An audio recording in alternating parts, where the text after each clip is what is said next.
It has to do really with fundamentally looking at what we grow internally and organically, and then what we add through acquisition. We kind of have a three-pronged strategy where, from a revenue standpoint, we look at about 80 to 85% of our growth from organic within and/or new clients we add, and then about 15% of it we look at and say, what through acquisition could we really change in terms of our deliberately designed portfolio. So from an acquisition standpoint, we've looked at in a very deliberate fashion, what do we need to add, when do we add it on a timeline, and how can we not make so much acquisition activity occur at the same time that we overload ourselves and also those people that we're bringing into our firm. So first of all, we work very hard to be certain that our client churn is low. That's where a lot of sustainable growth happens.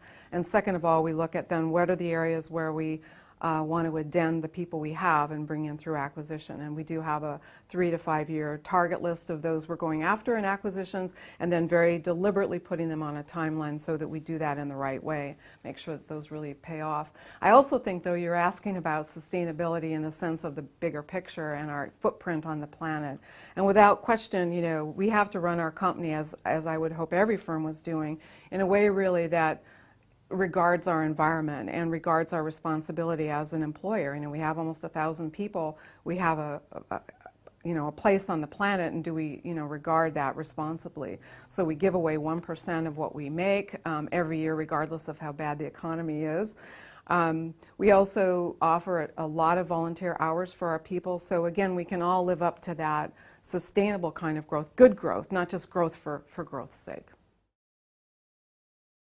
So if you look at then the heritage of Waggener Edstrom, which began in technology, moved to healthcare and science, then consumer technology, now a lot of consumer firms, you look at that and you say that the logical next progression would be, how then do you take innovation and pivot it to society? And so for us, we're sitting in the middle of a place as a legacy firm where really we had the innovation piece at the core, and as we moved out and it got, again, to the consumer, then you start to think about what's the next step. So it's logical for a firm like ours, maybe not necessarily for every other firm, to say we really have to take a look at now pivoting our innovation, whether it's in R&D, whatever it might be, to solving the biggest world's problems. And so for us, that's a logical place to take our business over time. And I think the first thing from a decision-making perspective that you have to look at is, what does the firm really require then to be believable in social innovation?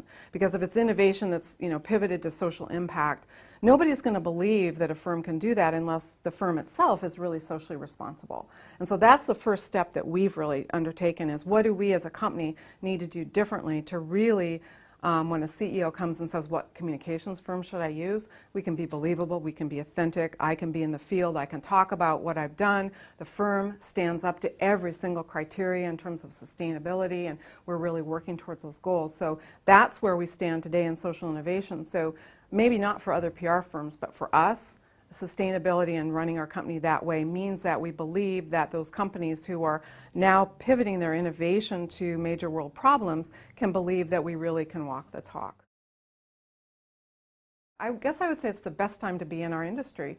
You think about all the changes that are happening, and to your point about change, and you think about how can we really make an impact in all that's going on, and communications professionals are sitting right in the middle in that catbird seat, really having a chance to influence what happens in the C-suite, to influence decision makers about, maybe first you should think about who you are and what you're doing, and then reflect that out. So that ability to help companies craft their business strategies and solve business problems, we really have an opportunity to do that.